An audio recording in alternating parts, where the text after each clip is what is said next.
Lately, I have been very triggered in my soulmate relationship. I have been having a lot of fears and anxiety around being cheated on and third party situations and unfaithfulness. And as I've been looking at this and becoming ready to move through this, I knew what I needed to do. First, I needed to go into the love after loss course, which we're not even talking about today, but that's just genuinely what I need to do. I need to go into that course. I need to go into the module where we're doing the workshop healing our relationship with men, looking back at past experiences with men, yada, yada, yada, and telling a new story. That's the solution, right? In other words, I need to look at the story that I'm telling. The story that I'm telling is that men are not faithful and men are not trustworthy.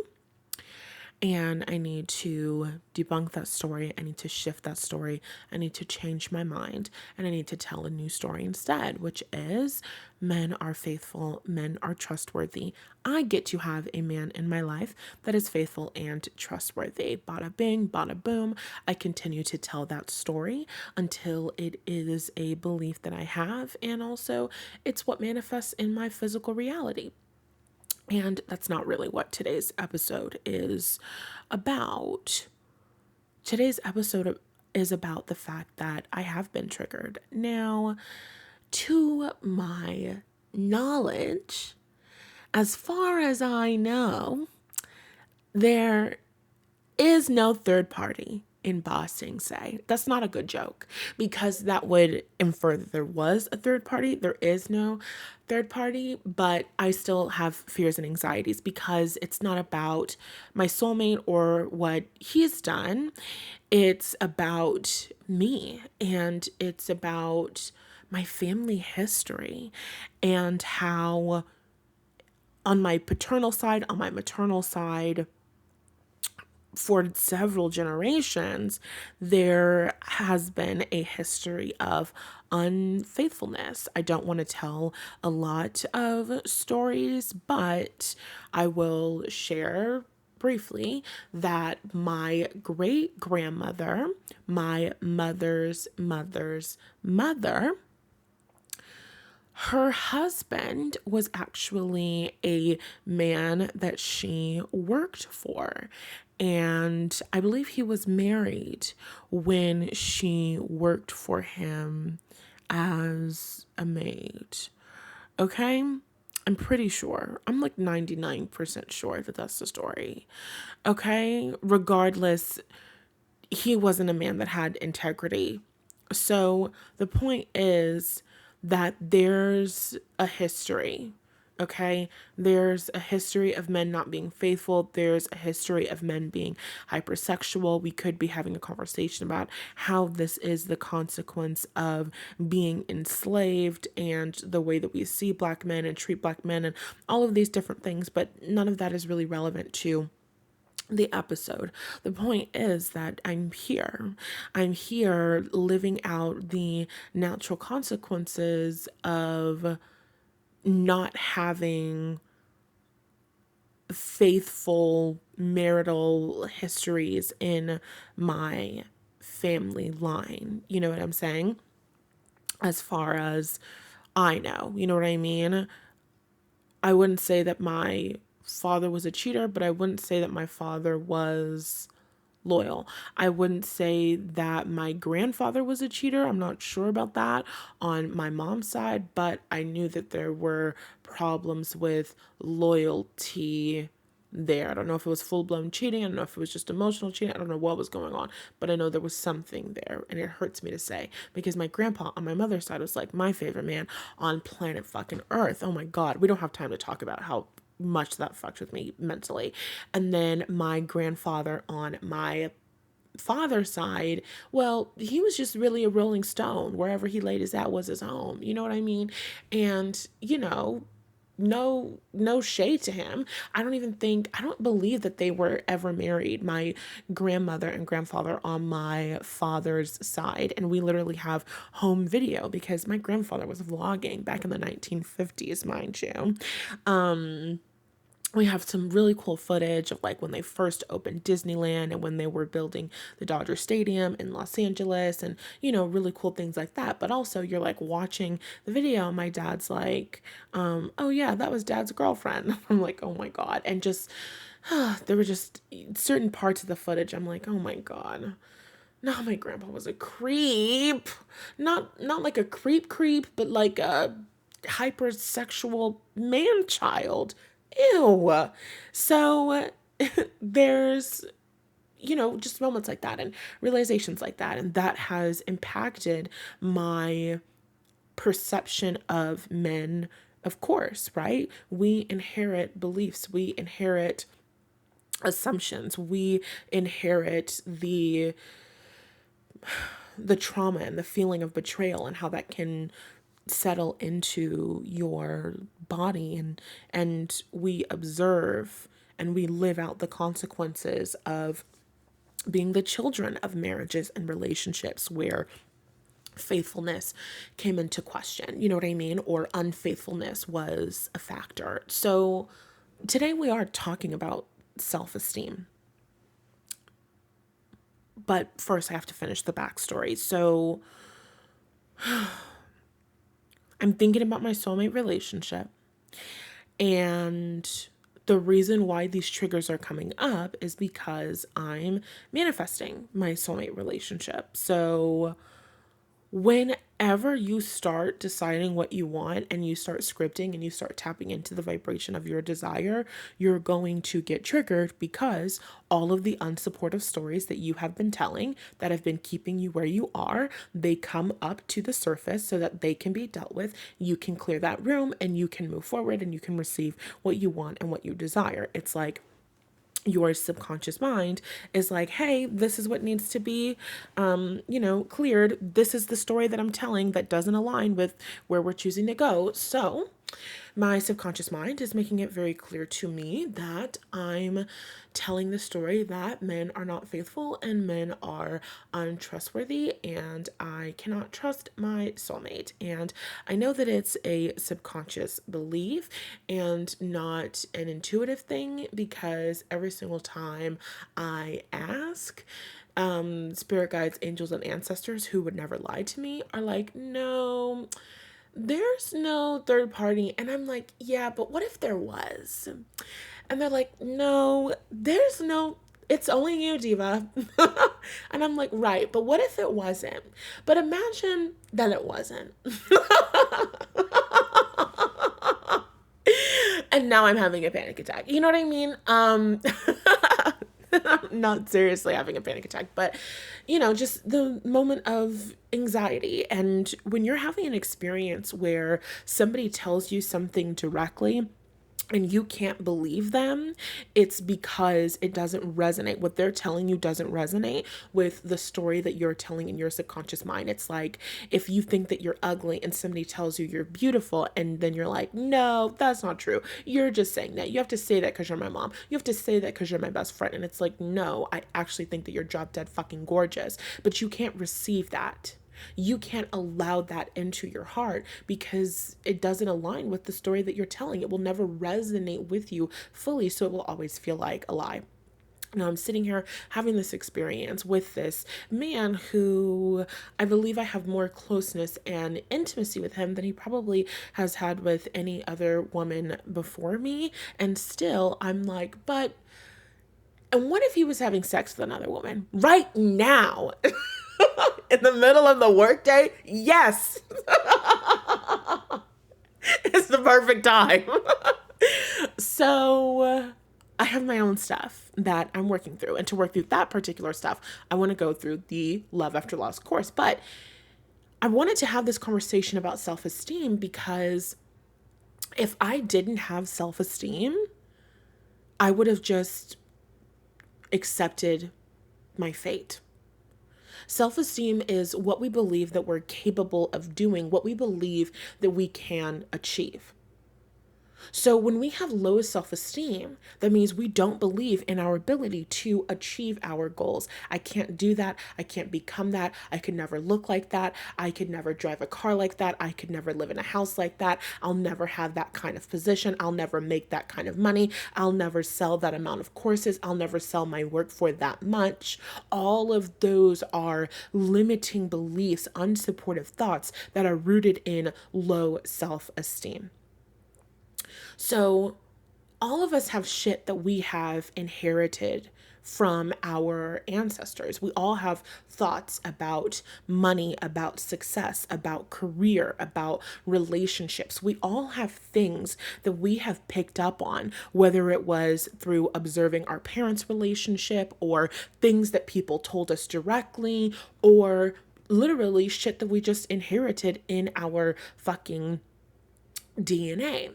So we can sometimes inherit these unsupportive stories, these unsupportive beliefs. And if we have low self esteem, we're not going to do anything about it. Low self esteem is like the most important thing that you need to manifest. There's a whole module on how low self esteem impacts manifestation inside of the I Can and I Should course. It's amazing.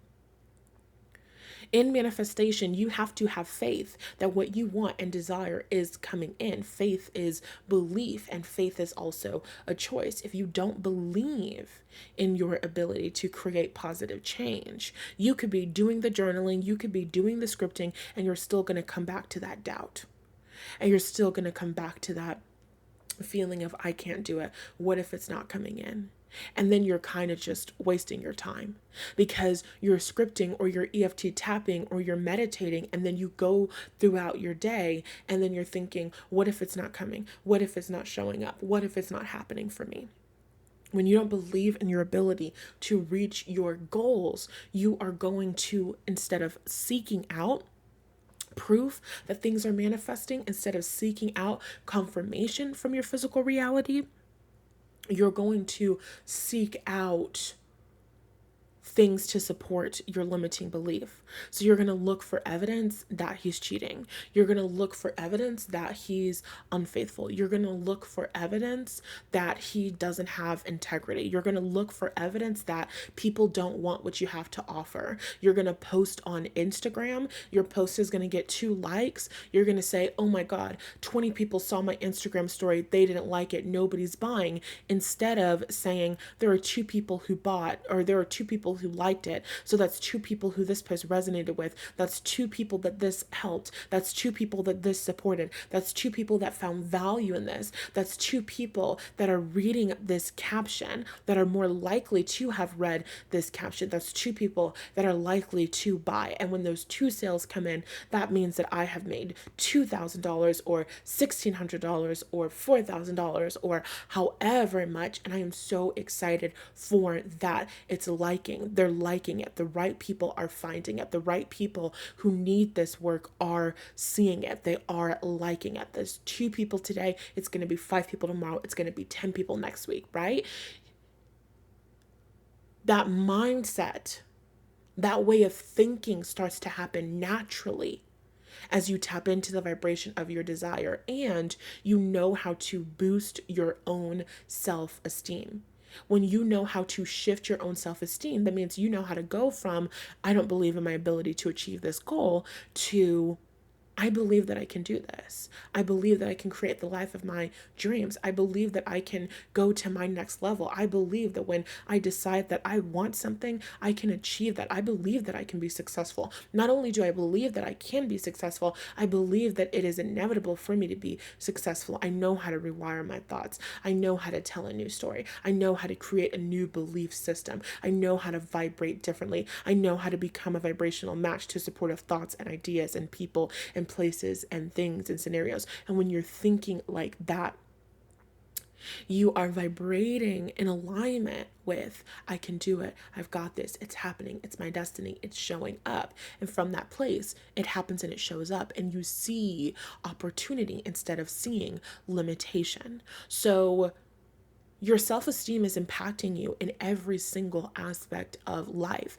If I had low self esteem and I didn't know how to shift it, then I would just be thinking, oh my God, this guy is unfaithful. Of course, this guy is unfaithful. Parentheses, I have no proof of any unfaithfulness. In parentheses, of course, this guy is unfaithful. This guy is super unfaithful. All men are unfaithful, and there's just nothing that I can do about it. And from that place, I would have two options, which number one would be to be single, or number two, to settle and be in a relationship with a man that was unfaithful. That's somebody that I would not be open with. That's someone that I would not feel safe with. That's someone that I would not have intimacy and closeness with, because in the back of my mind, I would always be mistrusting him. I would always be looking for a sign that he is cheating on me, or that he would rather be with another woman, or he is unhappy with me, and I would be feeling neglected in that relationship. Or I would be single for the rest of my life and I just would be neglected in terms of romantic relationships and that love and companionship. I don't want either of those scenarios. And so I have to have self-esteem. I have to believe in my ability to do something that nobody before me in my family line has ever done, which is attract and be in a relationship with a man who is trustworthy, that has integrity. Nobody's ever done that before in my family line. This is me breaking a generational curse. You can't be the generational curse breaker and you don't believe in yourself, because you're going to experience these challenges as you move towards your goals.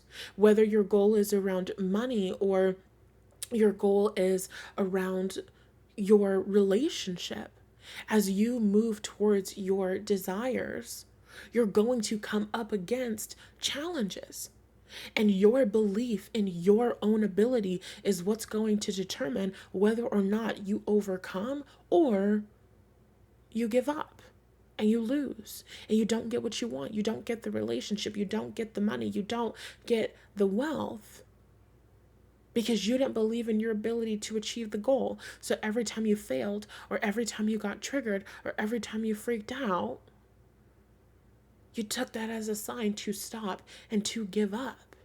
You felt pessimistic. I'll never get it anyway. Guys like that don't like girls like me anyway. People don't want to pay. People with money like that don't want work from people like me without college degrees anyway. You have a mindset no matter what. Your mindset is either supporting you or it's not supporting you. And the I Can and I Should course is made to help you deliberately create a mindset that will support the manifestation of your desires, the manifestation of your goals. I want you to think and perceive yourself, your gifts, your talents, your skills, and your reality in the way that a powerful manifester would, in the way that a woman who believes in herself would. Okay? When you don't believe in yourself, you create more challenges, you create more difficulties. If I didn't believe in my own ability to be that generational curse breaker and to create a happy and healthy relationship, then my relationship with my soulmate would be the worst relationship. Well, maybe not the worst relationship, but it would be really bad and it would be really fucking challenging, because no matter how much reassurance he gave me or I received, I would never be happy. I would never be satisfied, because those thoughts don't go away.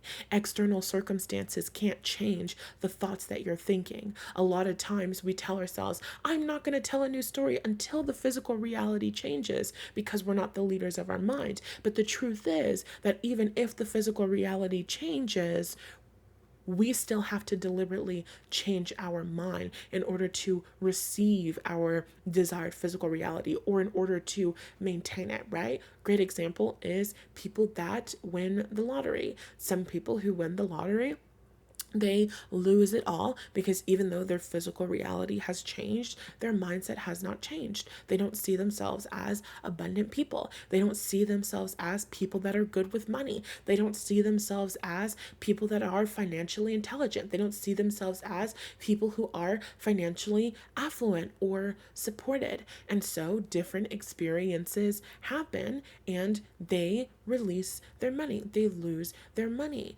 because your physical reality is always going to reflect and align with the stories you're telling in your subconscious mind.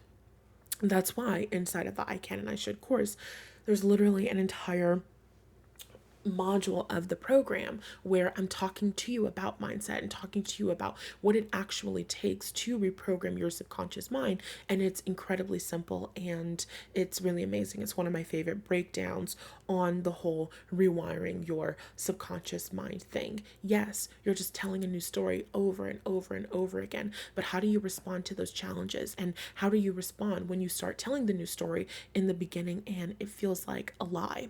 These are the mindset shifts that you are receiving inside of that amazing module and that amazing program. So, if you want to learn more about the I Can and I Should program so that you can confidently show up as the generational curse breaker of your family line, then I highly suggest you click the link in the description box or the show notes, and you can learn more about the program. You can read over some of my client and student testimonials from over the years. You can look at the pricing plan options, and you can enroll and get instant access to the program. Okay, I love you. Thank you so much for being here, and I'll talk to you again on Thursday.